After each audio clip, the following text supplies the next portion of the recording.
All right. Hello, everybody. Thank you so much for being here. This is Decolonizing Kink, Colonial Pathologies and Clinical Practice, although we have like a different subtitle on this slide, which is really exciting. Thank you so much for being here and for being here on a Friday evening. I'm going to take a few minutes to just orient you to the space and to go over some housekeeping items, and then I'll hand it over to our presenter for the evening. For those who don't know me, my name is Essie Shacher-Hill. I use they, them pronouns, and I'm the programs manager at LifeWork Psychotherapy, which is the therapy practice in Chicago that sponsors KPACT. If you're new to the space, new to the community, KPACT stands for Kink and Polyamory Aware Chicago Therapists. KPACT was founded in 2014 and is a community of mental health practitioners in the Chicagoland area who serve kinky, polyamorous, and sex worker clients, and who are committed to ongoing learning and professional development around clinical work with these populations. KPACT is a supportive network of therapists who want to be connected to like-minded clinicians. KPACT sponsors professional development events like the one this evening, as well as hosting a therapist-only private Google group for clinicians. You can find out more on our website, kpact.xyz, or emailing me directly, and I'll drop a couple links in the chat when I finish talking. So some quick logistics for the evening. Feel free to use the chat box throughout the presentation. Please make sure your Zoom name is showing up how you'd like it to. And if you're comfortable, please also include your pronouns. If you're having any tech issues or questions, you can send me a private chat. And I'll just ask that folks keep themselves muted unless you're speaking to help us reduce the background noise. This event is being recorded, so please keep that in mind, especially if discussing clinical material or cases. If we need to, we can pause the recording at any time, but just like to remind folks, this is being recorded. And if you would like to receive continuing education units for this event, please fill out the CE survey that I will be distributing at the end of the event.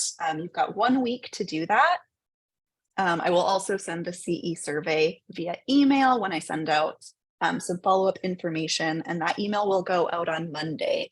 So to folks who are like real antsy and emailing me over the weekend, I'm not going to check my email over the weekend. You'll get an email on Monday.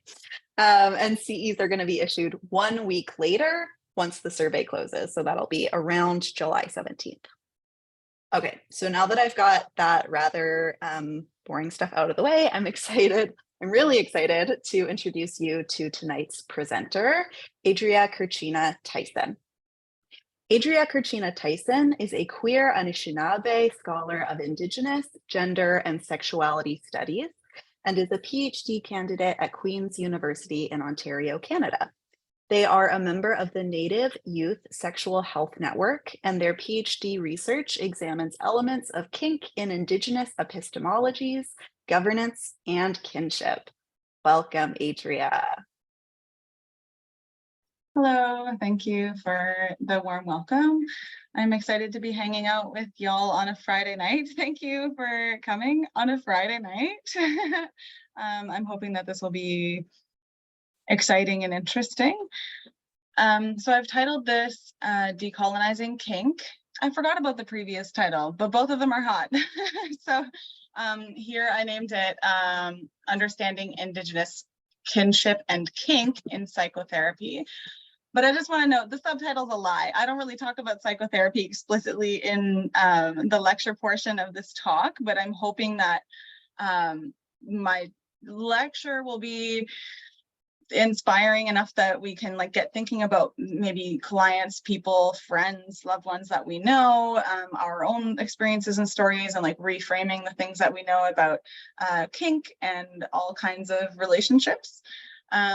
So I hope to dabble in psychotherapy by the end of this session. So today, just to get to my agenda, I'm going to talk about colonial systems of sex and gender. I'll talk about how colonialism attacks gender and sexual diversity generally, before extending this to broader and deeper relational networks and ways of relating, from non-monogamy and interspecies kinship to kink. And that is our Indigenous Gender and Sexual Diversity 101. Then we'll distinguish structural and systemic violence from consent-based or sustainable destruction. So I'll review different perspectives on violence and consent. And as a decolonizing approach to consent, I'll review storytelling as medicine, arguing that Anishinaabe and other Indigenous storytelling practices take on kinky, or at least kink positive, approaches to desire and relationships. So hopefully we'll be adding layers to any existing understandings we may have of storytelling as a healing practice and as a meaning-making practice. And instead of concluding my ideas the conventional way and stringing them together neatly, let's say I got lazy, I want us to draw our own conclusion or conclusions together about these thoughts. And we may or may not, like I said, apply them to therapy and practice, but we can think together nonetheless and make it all make sense. Then we will make it make even more sense or less sense with an activity, which I hope will be fun for all of us. So I'll try and do temperature checks as we move through the lecture, but please take notes for Q&A at the end. I'm going to go off of a script at first, but I'm happy to have a lengthy, deep discussion afterwards. So before we begin, I'll give you my core argument so we can hold this in our minds through the presentation. My argument, quite plainly, is that kink phobia is colonial. I think many beliefs about kinky desires, even those that attempt to validate them, take for granted colonial myths about indigeneity and sexuality. I argue that while kink phobia is a colonial stigma, kink itself does not arise exclusively out of the context of oppression. I argue that kinky relations and desires predate colonial occupation, and while natural isn't my favorite word, I would say, to put it simply, that kinky desires are in fact natural. So perhaps we can brainstorm together some approaches to relational and mental health that uplift kinky desires as such, or otherwise anti-colonial phenomenon governance system. So starting with queerness and gender non-conformity, gender diverse kin and kinship networks in Indigenous communities have been labeled perverse, fetishized, demonized, and criminalized toward vast erasure in the advancement of the colonial project. With respect to sex and gender, I often say that one of the first things they did, specifically in an Indigenous context after kidnapping children for residential schools, was they separated so-called boys from so-called girls for the schools based on genitalia, which, to be clear, was not a thing before colonial occupation in most, if not all, Indigenous communities. So colonizers enforced their own essentialist ideas of sex and gender, that there can only be two sexes and two genders, and that those are tied together in a very specific way. And they attacked and continue to attack gender expressions that transgress those binaries as well. And as many of us know, the division of gender into a binary also forms a hierarchy of masculinity over femininity, and any transgressions from cis masculinity have been devalued accordingly. In this way, the oversimplification of gender also involves the oversimplification of power dynamics and roles into binary hierarchies.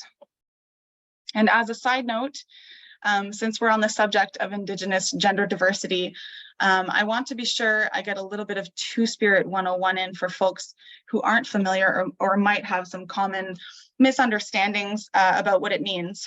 So while Two-Spirit represents historical gender nonconformity in Indigenous communities and cultures, it is a recently coined term in 1990 by Myra Laramie. So while the two in Two-Spirit accommodates the English binary of gender, we have to imagine Indigenous gender diversity beyond the binary of masculine and feminine, untranslatable to colonial and even progressive colonial understandings of gender. I hope that is a clear and concise enough. If I could get a couple of thumbs up that folks understand, or if there's any questions about that, I can pause here. Good. Okay. Thank you. So Two-Spirit peoples and gender diversity have always existed in Indigenous communities on Turtle Island and beyond. But just as diversity and gender pre-existed colonialism, so does the diversity of power and roles. And the erasure of gender diversity also brought with it then the erasure of complex relational and power dynamics. One of the ways colonizers consolidate and assimilate Indigenous peoples to patriarchal power specifically is by establishing and enforcing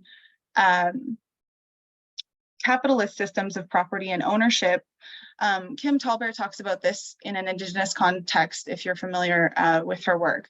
And this happens through the establishment of property-based relations, of course, but also through the criminalization of Indigenous non-monogamous relationships and family structures, forcing monogamous patriarchal family structures that alienate us from our extended kin networks and coercing assimilation to systems of land ownership.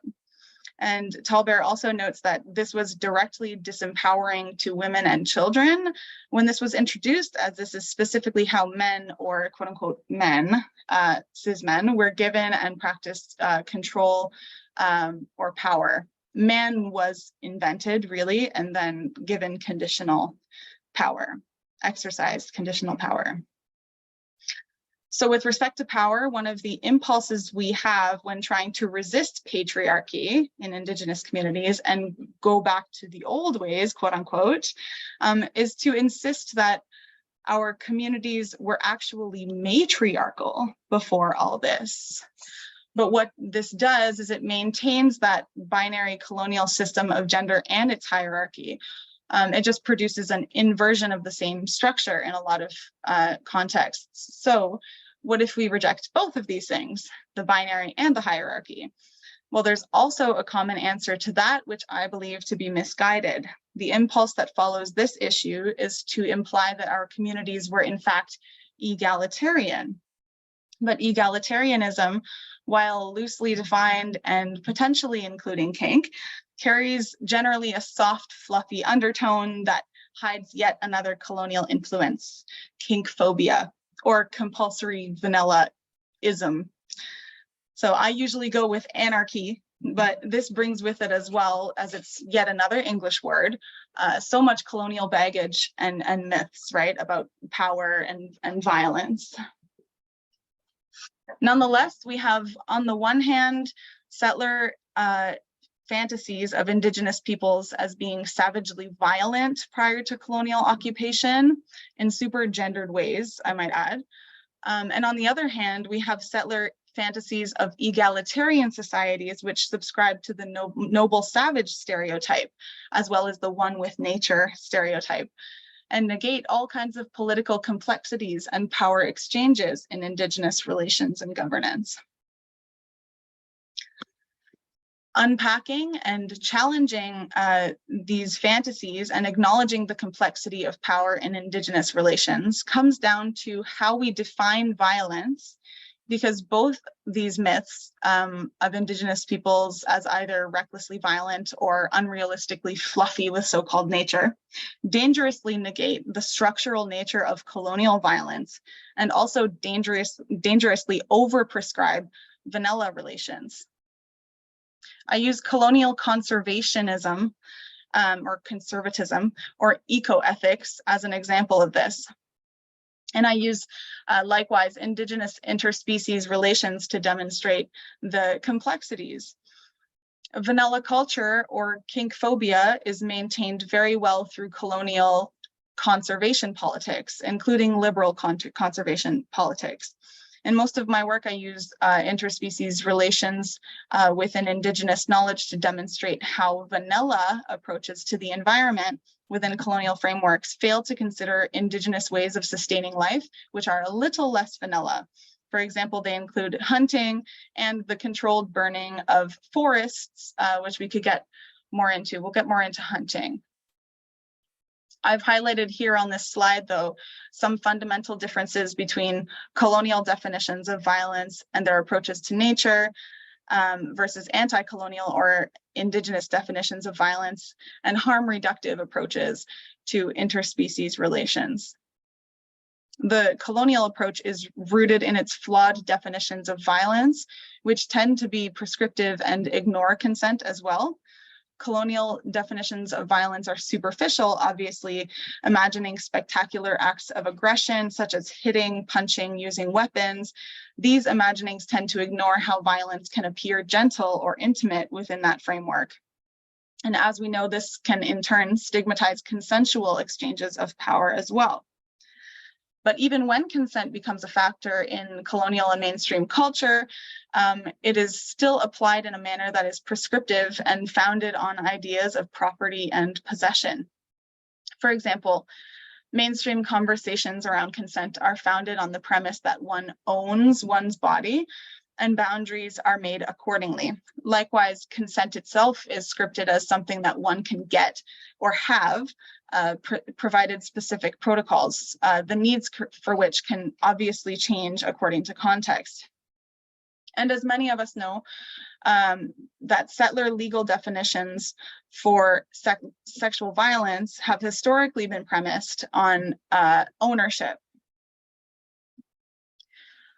Coming back from consent to the idea of violence, I find it important to emphasize that the colonial imaginary for violence is also deeply racist. For example, whose spectacular acts of aggression are seen as violent depends on who is regarded as civilized or human. For example, police violence and domination is seen as rational and necessary for order, whereas Indigenous peoples' ceremonies and hunting practices involving any kind of gore, killing, and destruction are seen as backwards and violent, even while they preserve and even cultivate more life. And take this lovely YouTube comment, for example. I love that their name happens to be Karen. It just adds to the humor.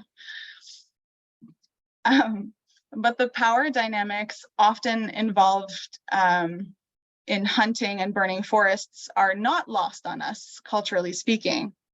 In fact, we tend to get very creative with the dynamics involved in hunting, etc., multiplying their possibilities in the telling and retelling of new and existing stories. And this brings me back to my main point. Indigenous ways of life, of nurturing and sustaining life, are indeed kinky. And while many folks see kinky desires as an outcome of colonial violence and trauma, I see kink, on the contrary, as a target of colonial assimilation and erasure. I'll read this YouTube comment out loud for better access here. So there's a video of Isaac Murdoch harvesting birch bark. And so it involves cutting the bark of a tree, as you can see in the preview photo. And this comment says, "Oh my God, don't you even know or care about the damage you're doing to this tree? And I had to stop watching your video immediately. It has no value whatsoever. Be responsible and ethical. I'm not even going to tell you what that thing you're calling a growth really is. People like you take what you want selfishly without ensuring the health of these amazing living trees that give us life." So I'm going to go through a series of quotes from Indigenous theorists and storytellers that demonstrate the diversity of eco-erotics within our worldviews, starting with Melissa K. Nelson here, this wonderfully written account of Indigenous eco-erotics in a chapter called Getting Dirty.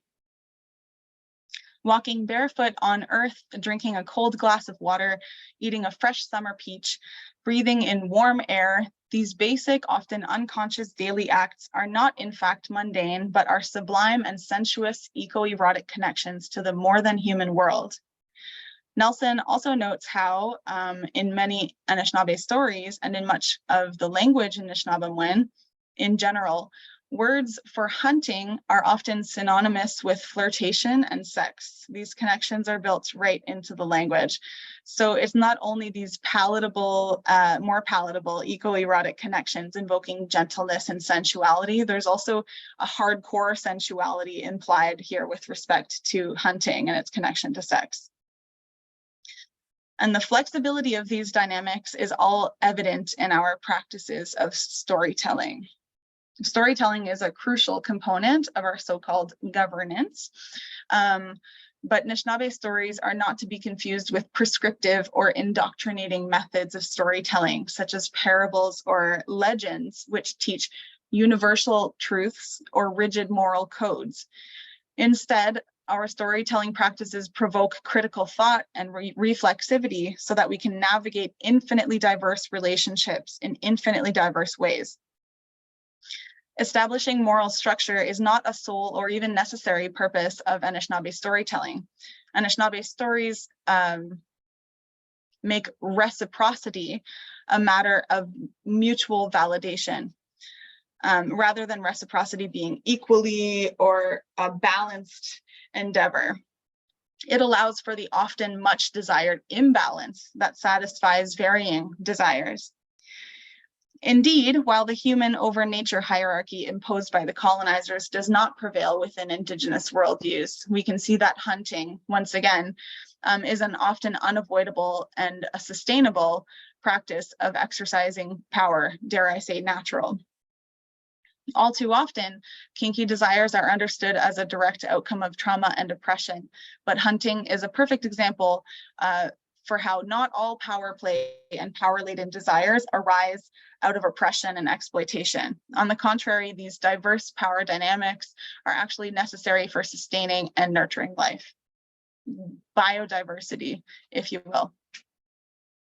And it's clear in Anishinaabe storytelling that power dynamics between humans and hunted animals, in which, quote, we eat our relatives, to borrow these words of Kim Tallbear, are approached accordingly in self-reflexive ways, and often ways that greatly differ in narrative.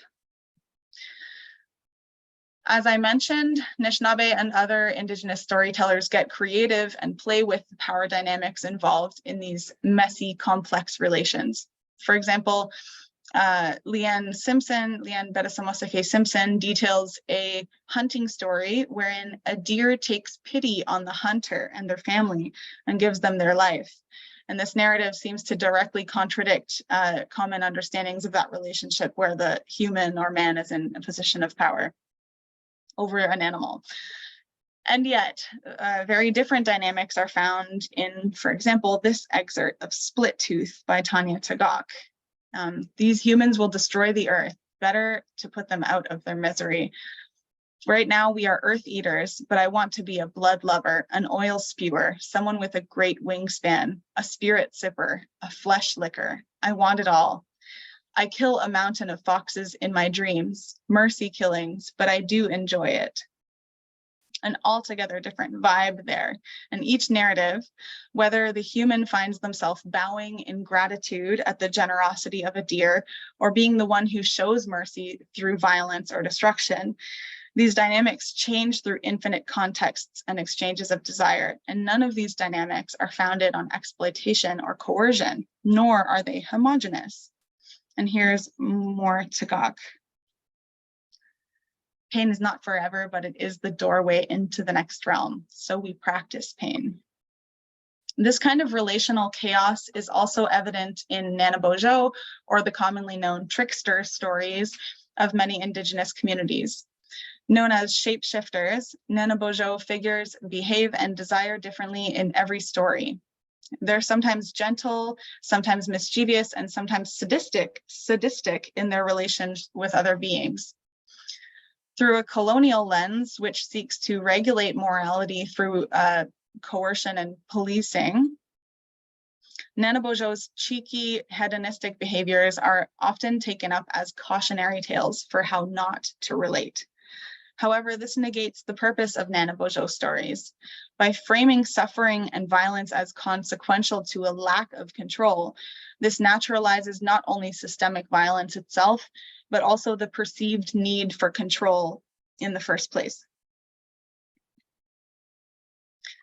V.F. Cordova says this: one should ask oneself whether the concepts of balance and harmony actually make sense when transferred over to a context in which the world is described as essentially chaotic. Where, in other words, and how does the idea of balance arise? Contrary to colonial systems of knowledge, which seek to solidify power, Indigenous knowledges understand as flexible. I understand them as flexible and performative. In a more practical sense, it allows for power exchanges such as hunting to be sexy and validating experiences for many different beings and many states of being as they change over time, not based on rigid role structures, but role play indeed. Anishinaabe storytelling practices, generate relations based on consent, not through authority or indoctrination, but through the inherent knowledge itself that each story is a story of many. Hence the famous Thomas King quote, who I believe is Anishinaabe, "The truth about stories is that's all we are." Of course, living under colonial occupation and the weight of its oppressions makes it difficult to really embody these truths, which is what we might talk about. So I'd like to discuss with all of you recognizing the resiliency of Indigenous peoples and our kinky desires, but also recognizing that we aren't always able to or enjoy or access these things the way that we should. How do we mediate these truths? How do we reconcile this and help others reconcile and reclaim these relations, rebuild these types of relations against colonialism, against things that we're directly experiencing, but also build something outside of that structure to abolish it? How do we hold together, but also tease out those interpersonal dynamics and traumas from the structures that depress and traumatize us? Or we can keep it light and just talk about how kinky life is in general. So here's some discussion questions that I wrote down for easier viewing. How do we define violence and trauma against colonialism? How can we get out of the punitive binary predator-prey dynamic of violence and of trauma? How do we define consent against colonialism? What is harm reduction? What is harm reduction? What's a harm reductive approach to meaning making? This one, I should have gone into some detail about harm reduction, but this is something that quite simply at Nishin, we argue that Indigenous peoples have been practicing harm reduction in principle since like time immemorial, but especially like the harms of colonialism. There's been really complex ways of navigating the harms of colonialism. So what is harm reduction really outside of like colonial public health policy and so on? Like, how do we reduce harms and how do we reduce harms in our meaning making, thinking about therapy practice? How can we destigmatize desire in meaning-making processes with clients? And how do we show faith in resiliency in the face of ongoing coercion? So I'll open this up for discussion. I know that was a very, very short lecture, but any comments or questions, even if it's WTF, and we can tie some of this together. And then I have an activity planned that, like I said, can help or hinder our understanding of everything I've spoken about. And I'll stop talking now.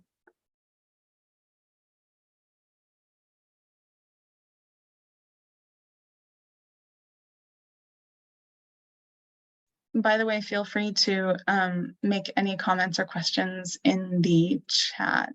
I'm going to read over everything that's been chatted up so far.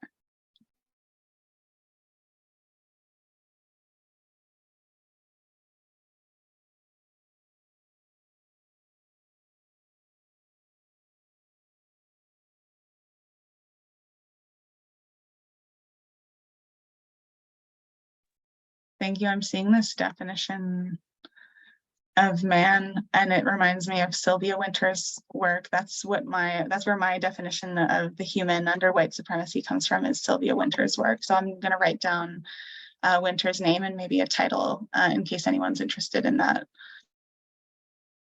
Gage, I see a raised hand from Cassie.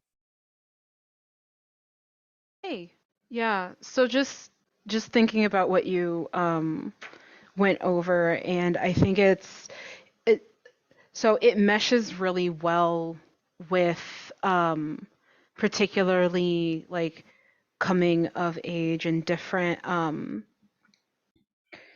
I don't even know what words I want to use at the moment. I'm sorry. It's been a long week, but um rituals and ceremonies that um uh, outside colonizers view as squicky or heinous or like overly painful. So I'm thinking about things like scarification and hook suspensions and hook pulls, and like the way that that will be viewed as violence, but stop and frisk won't. And so like, right, the like what is violence and the mutual indulgence in sensation that is supposedly unpleasurable, but both people are agreeing is a form of pleasure, being considered like violent and heinous, while um state-based violence and ripping away of children and police um, putting their hands on people's bodies under for any reason and no reason simultaneously. And so like that idea of what is violent and the interplay of consent and trauma with that, right?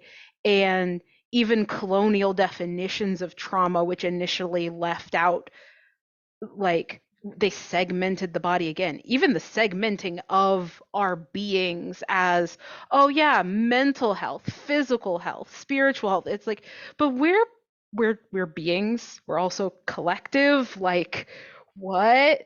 Um, is is kind of what I go to with these questions, and like the like colonial definitions providing this degradation of consent in the first place because you're not allowed to revoke consent from the state.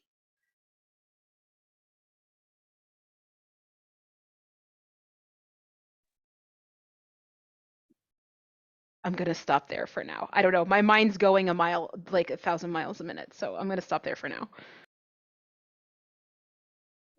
I'm remaining silent to let it sit, because yes, and I'm glad you brought up scarification. It's something that I'm also very enthusiastic about.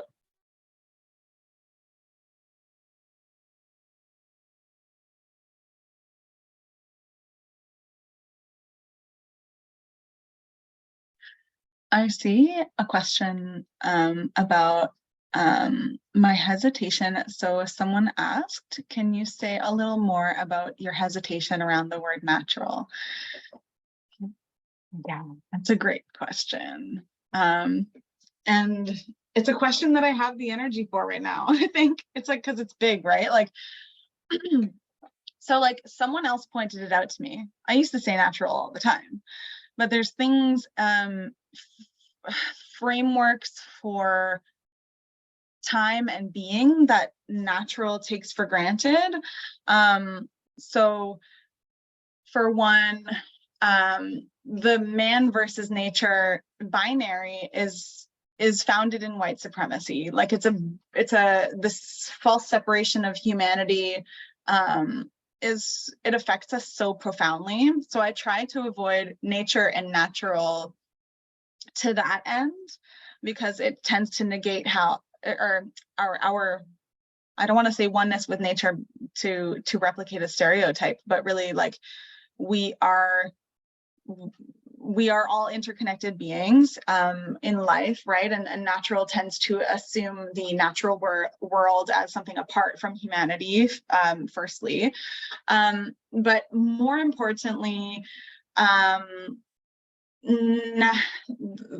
it takes for granted, there's two more things I don't want to forget. One of them is about progress, and one of them is about time and indigeneity. I guess no, they're both connected. So the trajectory of progress and technology under colonial conquest, basically European colonizers, or colonizers tend to take for granted that any kind of quote unquote advancements in technology is something of man. And something that is separate from nature, right? Like a technology, nature binary, and our existing and using the tools that exist in the contemporary world doesn't make our actions any less quote unquote natural. Like this is nature, it's happening right now. I don't want to say that colonization is like nature or in like couldn't have been prevented, but I try to not follow that colonial trajectory of progress that separates us more and more from our relations with other beings.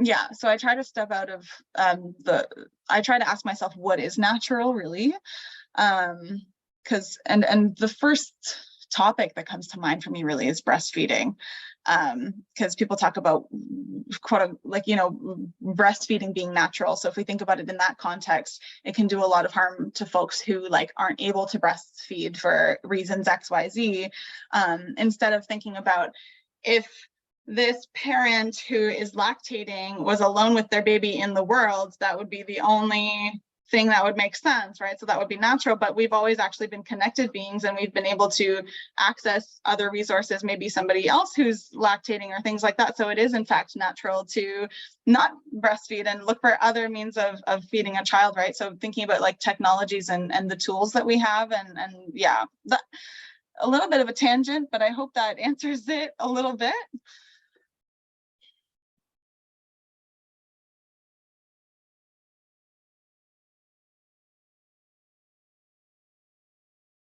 Catching up on comments.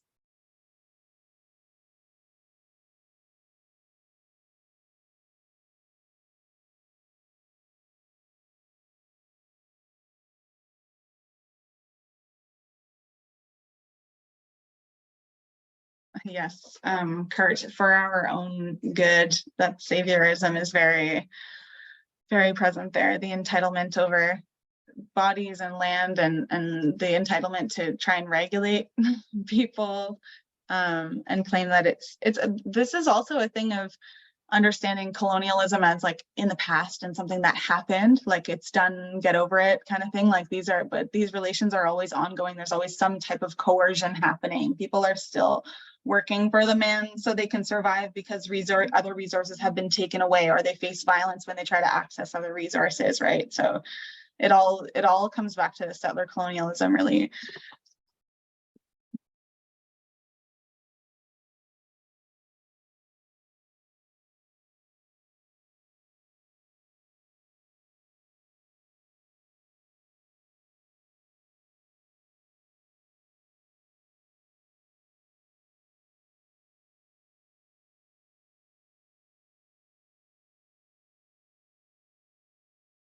I'm just reading. I love all your comments.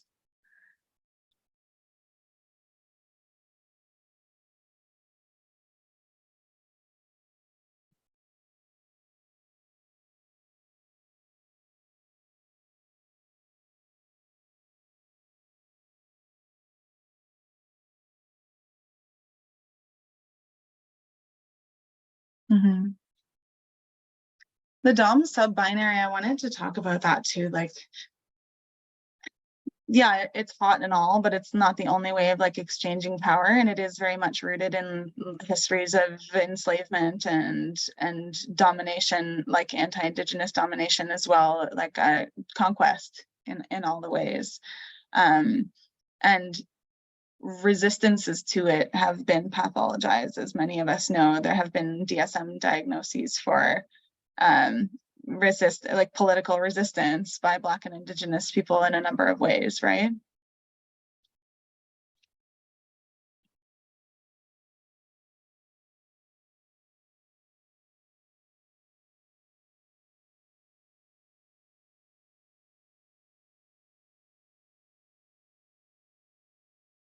Paige, I'm wondering if you can talk a little bit about harm reductive meaning making. I'm thinking like meaning making is so much a part of what I do as a therapist with my clients of like making meaning of, you know, their experiences, the world, things that they encounter and how that lives in them. So I'm wondering if you can just make this a little more explicit, like why would we need harm reduction there? Like how can harm even happen there? I think being aware of the harms around meaning making and the potential of like replicating existing harms. And when I say harms, I'm thinking about primarily colonial knowledge systems, myths and beliefs about desire. I think about how, in fact, sometimes I would argue that sometimes meanings are made or they're attempted when it comes to certain kinds of desires and relationships that need not be made. So like assuming there's a meaning at all sometimes can be as harmful as making an assumption about what something means. So it's like and this is coming from a person who likes to make meaning of things. I do it for funsies. I do it all day. Like, you know, in my own mind, in my own relationships and loved ones relationships. But it's like, even though I'm not an RP, I'm thinking about how like it's been a journey for me to not assume that there's some specificity to someone's desire, that there's a reason for someone's desire, that there's a reason for a relationship, and to allow other people to make meanings for themselves. At worst, the harms of meaning making could include myths about daddy issues that come from patriarchy, and like myths about like needing a man in a person's life or something that's more like, that's the more conservative end. But I want to hear other people's thoughts on this. That's like a really good question. So I would like to invite others to bounce off of that or answer that question from SU. I have spoken, but I have a thought but I want to give other people space. So I want to name that.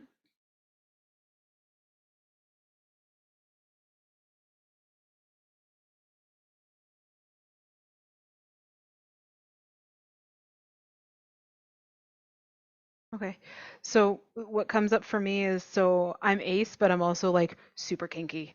And just the like, even as far back as undergrad, doing research on trying to do research on kink and asexuality, and finding books that are like, asexual people can't be kinky. They can engage in kink adjacent activities, but kink is inherently sexual. And it's another piece of that prescriptive coloniality where, in order to keep power, you're trying to keep a stranglehold on everything, right? Even the things that you're pathologizing. And so, like, what it means when someone comes into the therapy space and says, I'm asexual, and also I am interested in exploring kink, and actually being able to facilitate that and not automatically going, well, but wait, which is it?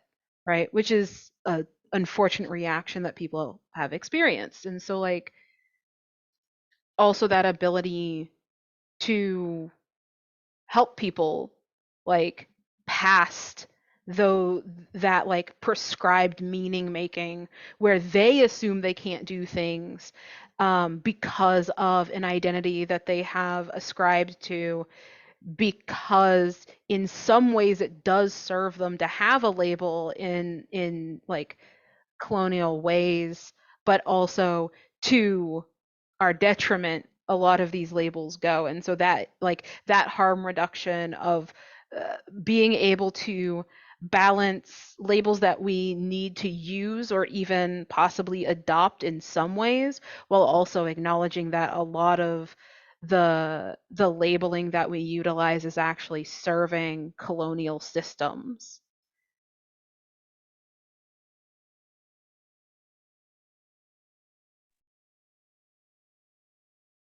Anyone else want to comment before I do?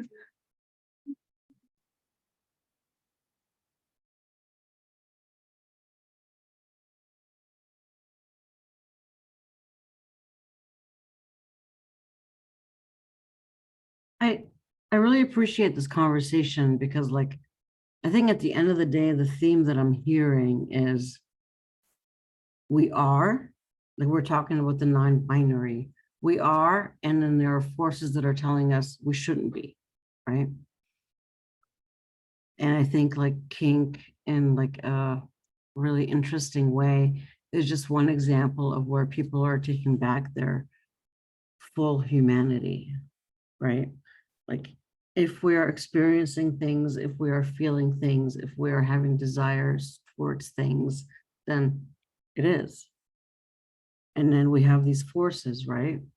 That tell us not this, do it this way, do it that way, you know? And I really appreciate this presentation because I guess I had forgotten now.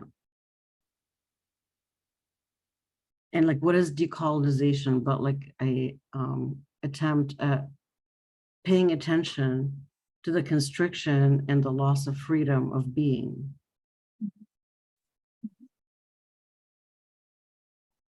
Thank you.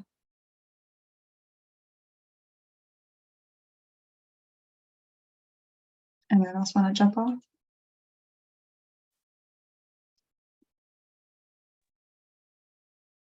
Yeah, I would just add to that. And my first response to always to the question of how do we do meaning making in a harm reduction way is I'm always asking the question, where did this meaning come from, right?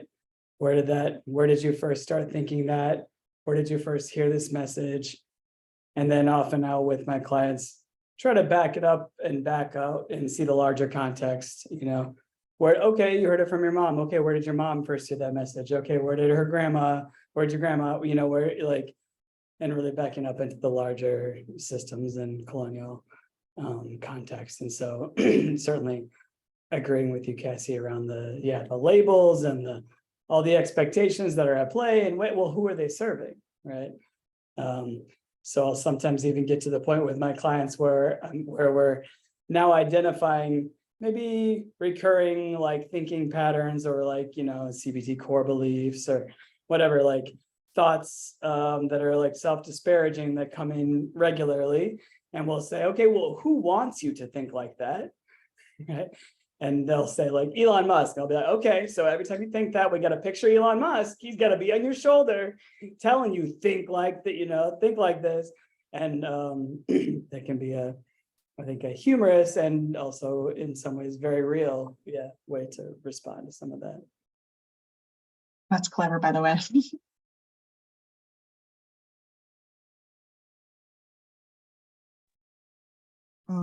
Calvin here. As I'm listening, I'm also thinking that sometimes people need to share, they need to hold the things that are constraining them in order to survive and manage what they're expected to do or be in ways that it's kind of a self-caring mechanism to be okay.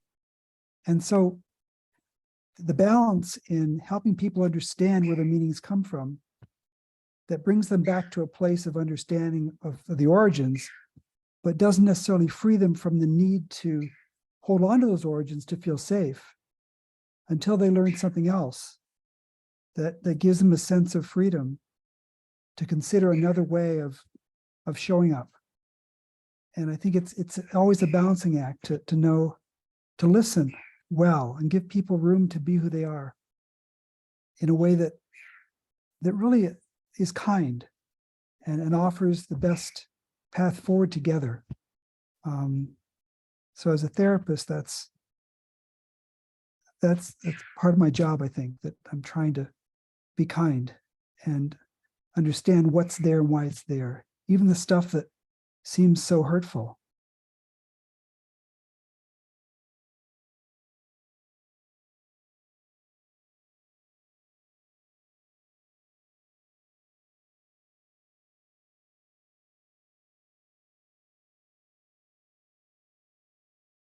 There's something that well, first of all, I forgot to say, Cassie, in response to what you said, the first thing you said about like spirituality and ceremonies. So, but it ties into what you said about asexuality. Like, that's why I love thinking through the biodiversity and the diversity of stories in our like indigenous knowledges and ancestral knowledges, because it helps us de-isolate sexuality as a category, which is such a huge component of colonialism. Like the only, we are conditioned to believe that our most intimate relationships are sexual, romantic, and we're putting those together. Sexual and romantic, they have to be sexual and romantic relationships. And like, why there doesn't have to be a prescriptive, like you said, form of sexuality for there to be like very intense validation, very intense desire, and like intensely spiritual experiences. And I feel like a lot of this is also rooted in religious imperialism, because spirituality is, there's rigid understandings of spirituality at play there. And what you were saying about ceremony, even de-isolating spirituality is a good jumping off point, like in a different context or discussion. But I appreciate what all of you said, and I've made a few notes on what everyone said, but I'll just skim it to see if there's anything that I really want to get off my chest. Yeah, I like, oh yeah, something that came up to me, but a couple of people already said it in different ways, is that when someone tells a story or talks about themselves, or we can just focus on an identity label here. I think it's really important to very simply ask, what does that mean to you?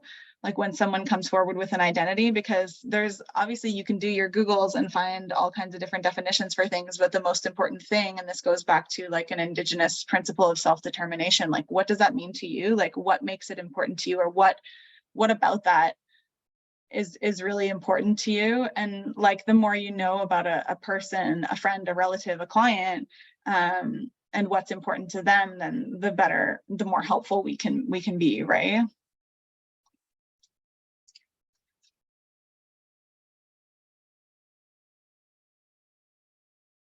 And I'm gonna take a peek at, sorry, I don't want to cut anyone off if anyone has thoughts. Actually, I'll just leave this open, the air open for 30 seconds in case anyone wants to jump in and make any more comments. I just wanted to add one thing, which I know we're talking about like violence and trauma, and I think a lot of those are interplayed with, I would say, almost every single person on this planet's life in some sort of way. But one of the things I was thinking of in particular in relation to kink is how colonialism has commodified what pain and pleasure is in particular, that only certain people are allowed access to it, and it has to have access in very specific ways.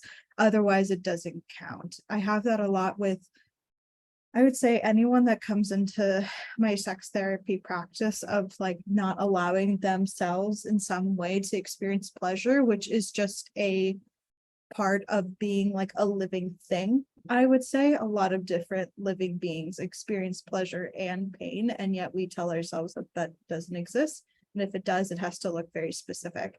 And it's interesting to have that intersect with kink in many different like ways of who gets to do what and when and how and why and all those sort of things, and who told us that, going back to, I think, Chris's kind of what you were talking about before, of like who's giving you this stuff and why. And it's just kind of like sitting with me now when I'm hearing some of these and reading some of these comments.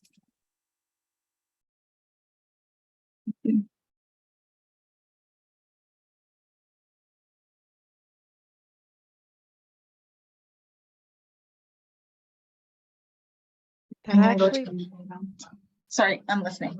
yeah, that actually brings, so I just finished reading this book called Repairing Play, and it talks about how play has become this thing that excludes essentially non-white people, and it's the book's from the perspective focusing predominantly on Black people, but others. And in order to have a inclusive definition of play, torture has to be considered play. and the ways and the reasons why, being that play is not always consensual. It just has to be consensual with the player, not the played. And if we force play to only be pleasurable, pro-social acts, but we don't pay attention to the things that happen in play and games that aren't, then we essentially exclude Black, Indigenous, and Brown, and other Brown experiences.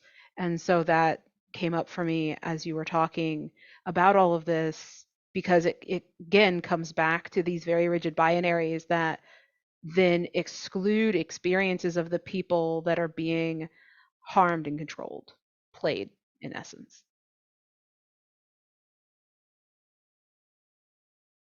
Thank you. That makes me think about how, yeah, and in it, I know I've heard from a lot of Indigenous elders and people who attended residential schools that play was like forbidden, and it's like really no wonder, like in that kind of like Catholic hardcore white supremacist context, but like specifically there was this negation of so much learning, because that's how we learn, is through play. But then even just thinking about play in general, if we, well, I'm just thinking about the kind of inherentness of kinky desires, like friends, like queer friends that I have, and I also have a young child, and I'm thinking about, like, I'm often thinking about how like kids are so kinky, like they have really weird, like everyone has their own thing that they like, they have their own obsessions, they like certain sensations and stuff like that, and like a lot of these things are actually discouraged toward behaving in a way that is like normal and things like that. So that's what came up for me, as well as how did this come up? I was thinking about yeah, if we make these kinky desires a matter of you feel this way or you want this because you've been hurt and you're like replaying it, or whatever the narrative usually is about kinky desires, that's a deficit narrative, a deficit or victim narrative that tends to be harmful and like the opposite of harm reductive. Like if we assume that someone has a desire that's really fulfilling and validating for them just because they're quite simply damaged, it's really, that can be really degrading, and it's the same in the context of like drug use and things like that. So looking at Indigenous folks are usually very often framed as like a risk population, and so the risk is made a matter of like being Indigenous and not the constant oppressive structures that we are under and the violence that we experience that puts us at risk, or like put that actually is the danger. It becomes, the risk becomes like our identity. It's just because we are Indigenous that we are at risk, right? So thinking about moving away from those deficit and victim frameworks, it also applies to like our desires and understanding kinkiness as, once again, I'm having a hard time avoiding the word natural.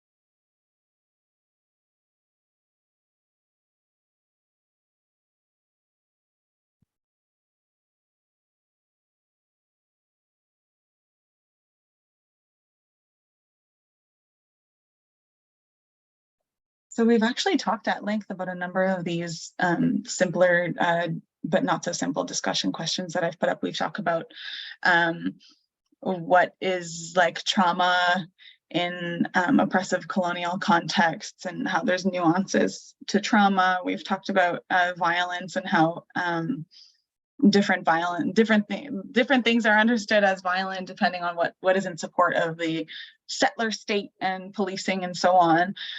We've talked about consent and how that's conditional on the same terms.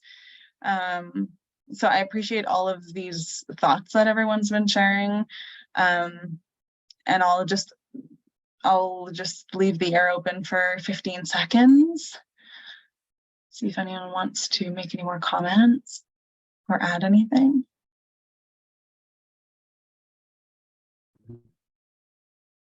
I can kind of say something here. Sorry. I take a lot of time to think before I can talk about anything. So I was just sitting on a lot of stuff and then kind of typing it out and trying to figure out how I wanted to say it. Maybe I'm mildly neurotic, I apologize. So I was just kind of thinking about this and like, because I too am like one of the therapists here that also fall into like, I'm also very kinky. And I'm also POC, and it's like this weird little like mesh of all these things. And it's like, I was just kind of thinking like colonialism kind of makes me think of like what I've been calling heteronormative escalators.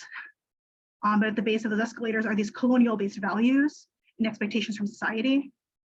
But once realizing so much of that is not a fact, so much is a social opinion based on these colonial binaries that aren't really serving us, what reason do we have to continue adhering them and enforcing them, right? But why do we do this? Well, obviously some people benefit from that, so they really want to continue holding on to that. So we get this push and pull. But so much of the kink dynamics appear to have started with the binary dynamic in part because it was easy, I think. Humans want to fit things in neat little boxes. And while I understand that that's where it started, what I think was really harmful in the kink community, or has been harmful in the kink community, and what I think has been a struggle for a chunk of people in the kink community. And I say some, because I'm speaking for myself in part, and some others I've spoken to perhaps, and some people I've worked with, but that when it became clear that it wasn't working, instead of that non-colonial mindset of compromise, conversation, talking, changing, growth, instead there is this idea like, no, protocol, we must stick to the thing, we must stick to this. And there's like this push to stick to the protocols. And that's really hard. It's just like, oh, but the whole point of kink is like, but you're different and you're trying to be accepted for being different. But then when you are different within the thing that is different, they're like, still, no, not enough. You're now the wrong kind of different. And there's a kind of like, yeah. And I do understand that it's also helpful for some people to perhaps immerse within binary kink. And I think that's helpful for certain people, but I think it's harmful to not allow it to be open for more than just the binary. And I guess that is where I will end my little thing. That's what I was thinking about just today. Okay.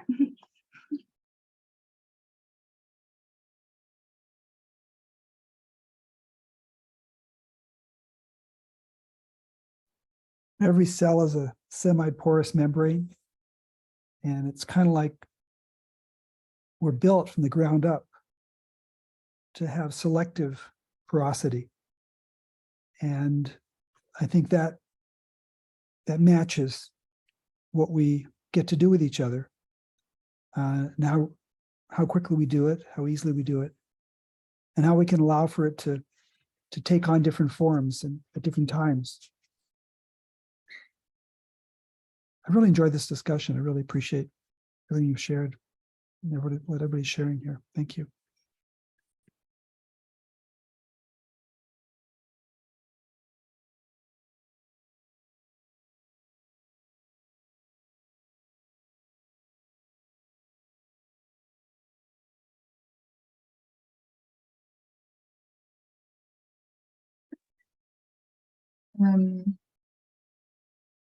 I've thought of I guess it might be a practical question or it might be hypothetical, but I'm thinking about the importance of, like, we're talking about the weight of all these colonial narratives and beliefs that we really need to unpack. And I'm thinking about the importance of community and connection, because under constant gaslighting, it's hard to really believe in what we want to believe in or what we deserve to believe of ourselves and our relationships, right? And so it's important to actually get that. We don't, this hyper individualism is also a colonial phenomenon. Like we need each other and we need community to believe in us and see us for who we are and things like that. So what I was just wondering is, does anyone have ideas for,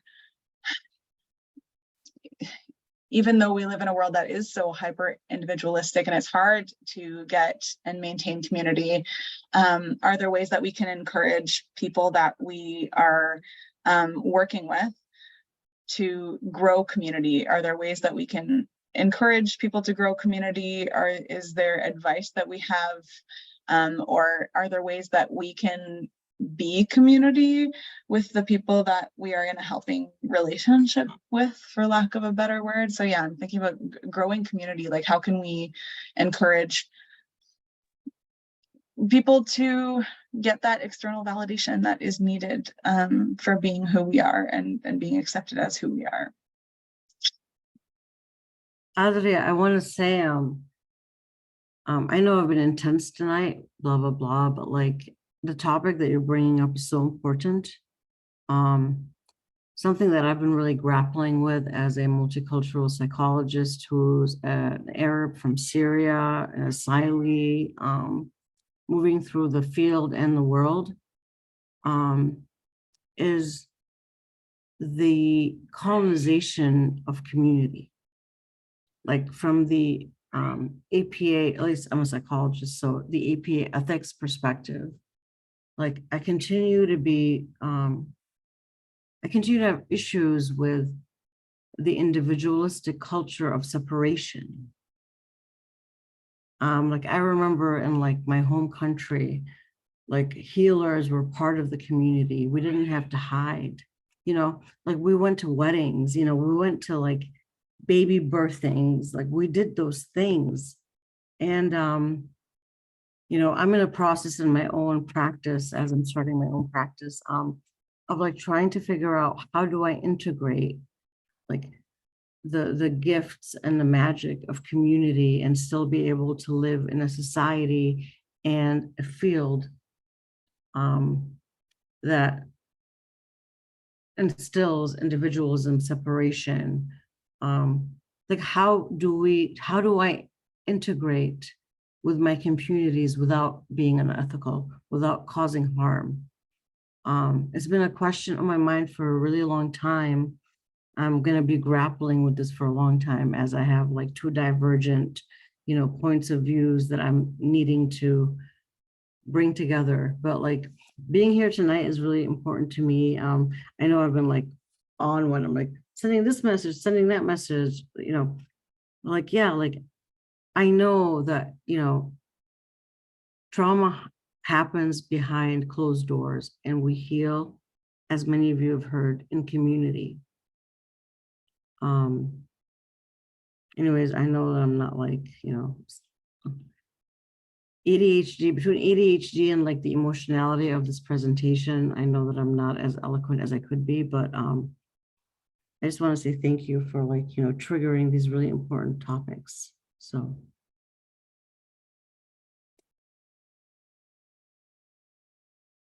Yeah, I also think they should teach this stuff in grade school, high school, like mental health and like intervention and like these kinds of critiques should be so commonplace, and we need more knowledge sharing so that the burden of care also and the burden of expertise isn't also on the individual few who are qualified and then bound to these strict rules that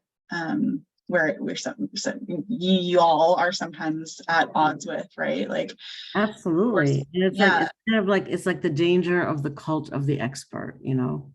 Like when I was introduced to this concept of the cult of the expert and the danger that it can, I mean, the danger that it facilitates, you know? Like this is what we're doing. We even see it in research, right? Like if you can't, you know, harness a bunch of theorists that will support your idea, then your idea is not allowed into the field. We see this in so many different settings. Anyways, I really appreciate this. I appreciate all of you. Yeah, and I also think about like, there's even in, so I'm not in the field of psychotherapy. I'm like deeply interested. But like I have been in just gender studies and indigenous studies in an academic context. And I'm thinking about how even like talking about these rules that we are bound by in terms of like professional relationships are very important for acknowledging the power dynamics between a professional person and the person that they're quote unquote helping, right? Like, so even professor-student relationships, I've seen it on the far end where people are critical of the systems that bind us through policy and things like that, but then aren't really responsible with the power dynamic that is in fact there. And then there's this other side of it where you want to be caring and you want to establish some kind of community, but maintain the boundaries that are necessary within these power dynamics, right? So yeah, it's a lot. It's probably a lot to be a psychotherapist who is like also part of queer communities and kink communities, and like wants to personally reach out and like show that kind of care that we so need. Like we need extended family because our there's lots of abandonment from broader society and family alike. And then there's also this need to stay in the same dynamic that exists, stay within that. So it's tricky, I would imagine.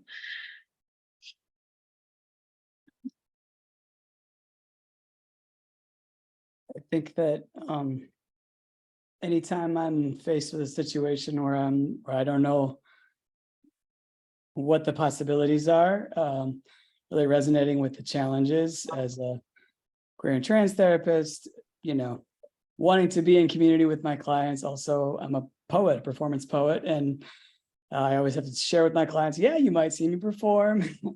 If you do, we got, let's bring up whatever comes up for you, et cetera, et cetera. But, we can't have a conversation in public like we would obviously in therapy, et cetera, just like being clear about the boundaries. But then when I'm recognizing possibilities are limited, I think we always have to create more possibilities.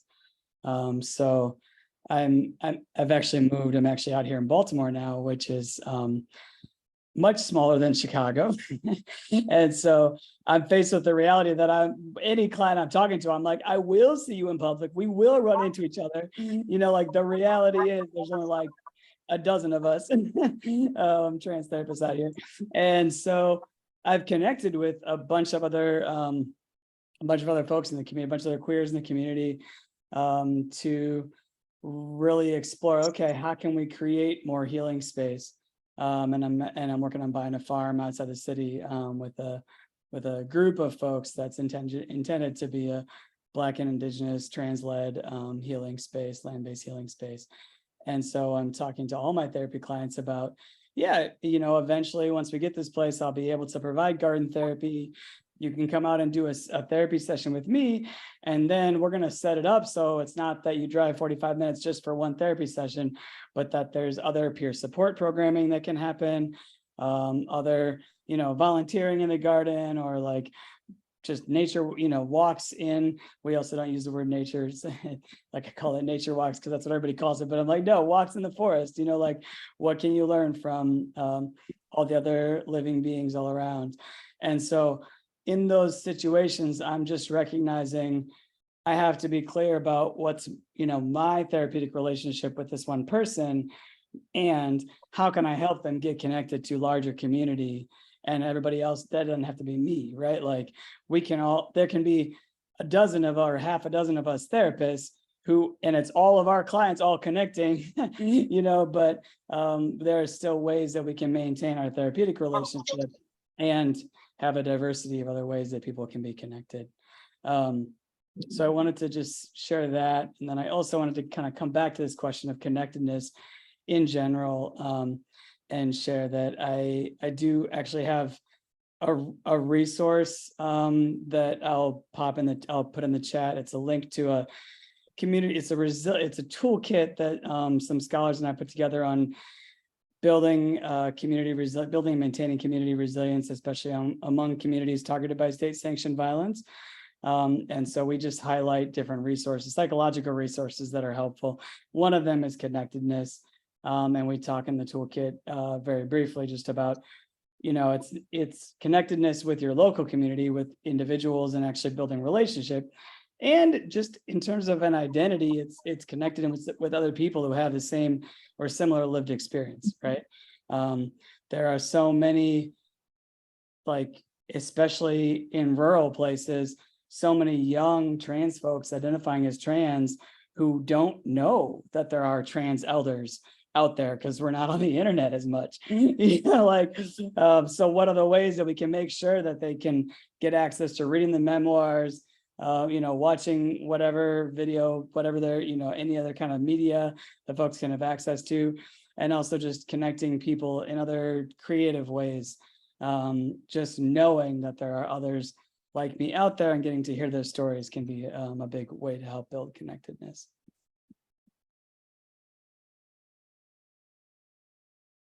Thank you. Those are good ideas.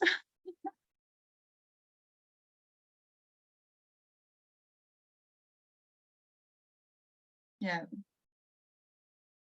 That is an amazing project. Yeah, it sounds like the solution may not be being like breaching boundaries or getting blurry with boundaries or being a robot, but like seeking out resources and creating resources for people while maintaining boundaries and encouraging people to make and maintain boundaries. We are, it's surprisingly 8:20. I would like to, are we okay to move forward? Give me a green light if we're okay to move forward, yellow if you might need a break, and red if you absolutely need a fiver right now in the chat. So green for let's just go, let's do the activity. Red for I need a break. Getting a lot of greens here.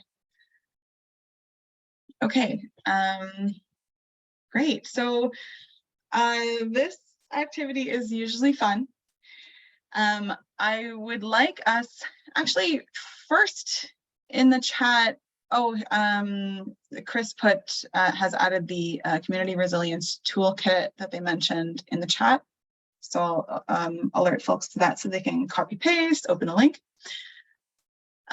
What are some major key, let's think of key words that are resonating in our minds right now, because our exercise together is we are going to, in breakout rooms, we will probably have to take only 10 or 15 minutes to do this since we're running low on time. We're going to make an acrostic poem or acrostic poems together with a word of your choice that's resonating with you. So these are some ideas that I thought of before speaking to you all when I was putting this presentation together. Stories, kinky, polyamory, resiliency, erotics, power, validation, pleasure, pain. And for folks who are not familiar with or have forgotten about acrostic poetry since elementary school, on the screen is an example. So an acrostic poem is a broken down word where each letter begins a new word or line. And before we go into our breakout groups, I would like us to share ideas of keywords that are coming up for us, or like topics that we are specifically thinking about, so we can inspire each other on what we might write an acrostic poem on beyond this list. So I want to say you can be simple. You can put nouns on each line. You can put actions on each line. You can make full sentences. You can be dark and get right into the nitty-gritty of the trauma of colonialism, or you can be funny and joke about colonialism, or joke about kink and humping trees and stuff. So I encourage you to be creative with it. But since I'm not seeing any more keyword ideas in the chats as of now, I suppose it could be time to establish these breakout groups. And remember to save your work, because I would like us all to share what we come up with afterwards. So I'll visit each group while you're writing. I'll pop in and say hi. Please have fun writing together. And H, how long do you want to give folks? Let's do till 8:30. What time is it now? Let's give it till 8:40. Is that okay? Does that sound okay? Yeah, or 40 past the hour, wherever you are. Right, sorry, I'm in Eastern. It's all good. All right, I'm gonna open rooms.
We're all back.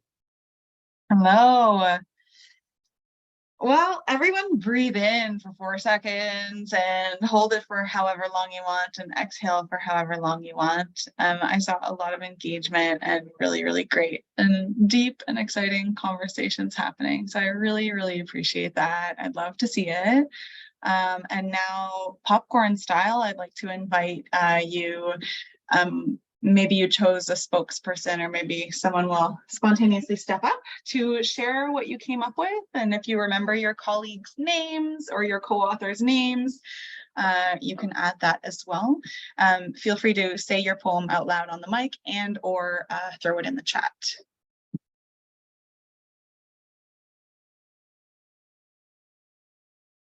I can start. So the group was me and Corinne, Kat, Nancy, and Libby. And our word is peach. And we have power, embracing, awareness, coming hard.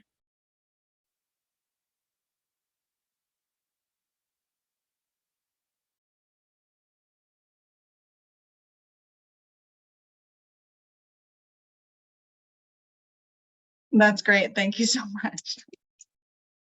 That's beautiful.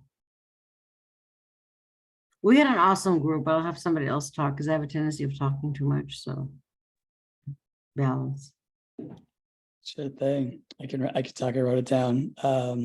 Yeah, group is Becca, myself, and Kurt, and we did chaos.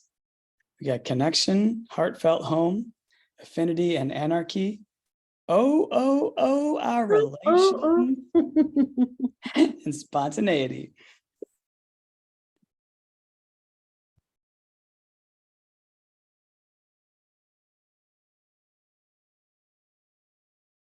Um, I'm Calvin.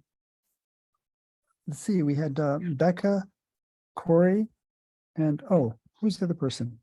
What was your name? Remind me.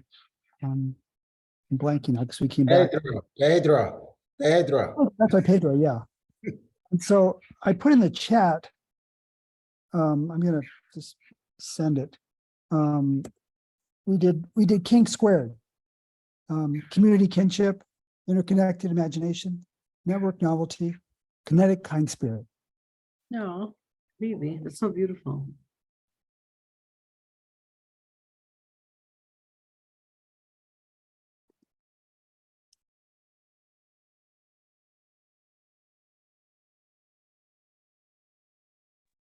Casey's our spokesperson.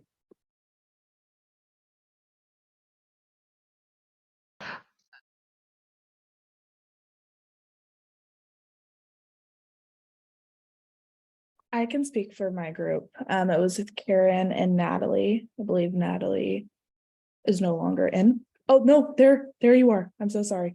Our word was going off of fucked upness, and but we went with absurd through suggestion. Things that are both absurd and not, but it's art, BDSM, shame, unreasonable in quotations, because that's the definition of absurd, ridiculous, and depth. I apparently have been nominated by my group. My group was Evelyn. Oh no, I'm gonna say her name wrong. Pole? No, please unmute and say your name for me. I am so sorry. I was actually just about to be like, if you want me to say it, I will, but Pule. My name is Pule. Pule. I'm so sorry, Pule. No, it's okay. It's a weird name. I get it. and Essie, and ours was Convo, because we didn't want to do conversation because it was too long. And it was colonial obsession over neutrality verges on overbearing. And then for bonus points, we were talking and Evelyn had mentioned conflict. And so we did a second one, which was creating original networks for friends living intentionally and caring together.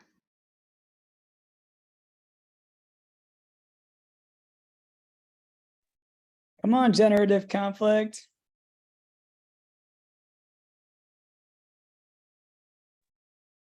So my group was me, Frankie, and Daniel. The word we chose was play, and we came up with pleasure lies around you.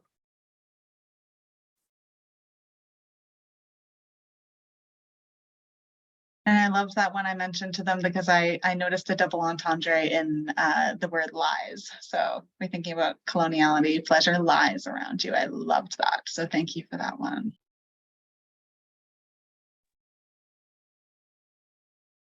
Essie, overbearing is so powerful.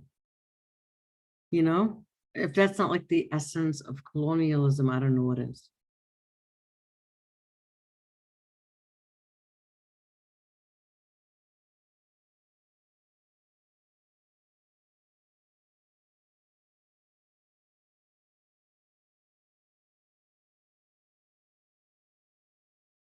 And if that's conflict, count me in. That was a very good iteration of conflict.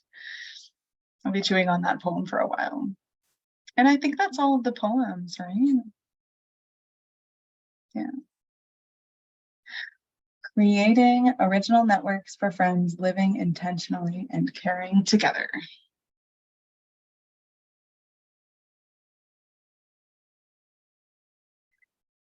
So once again, I thank you all for participating in that activity, and I hope this gave you energy. And if it took energy, thank you for being here and using that energy. Together, I saw so much engagement, and it was really great to talk with you all and think with all of you. I'm really inspired.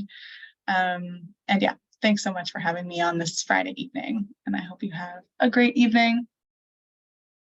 Thank you so much, Age. My heart feels incredibly full right now. And I'm so glad that you came and shared all of your wisdom in this really fun activity. And I know there was some like worry about like if people would nerd out with you, and like KPACT is here to nerd out with you. So thank you everyone so much. This has been like a really juicy and wonderful conversation. So I have put the link in the chat for the post survey, which again, if you want CEs, please fill that out. I will also email it to you on Monday. So if you don't catch it now, it'll be there for you on the other side of the weekend. But if folks feel like it and you want to like come off mute and just say like, thank you or bye, so we can hear your voices, we can do that quickly before we end. Thank you all so much. Thank you. Thank you. Thank Thank you. Bye. Bye. you. Thanks, everyone. Thank you so much.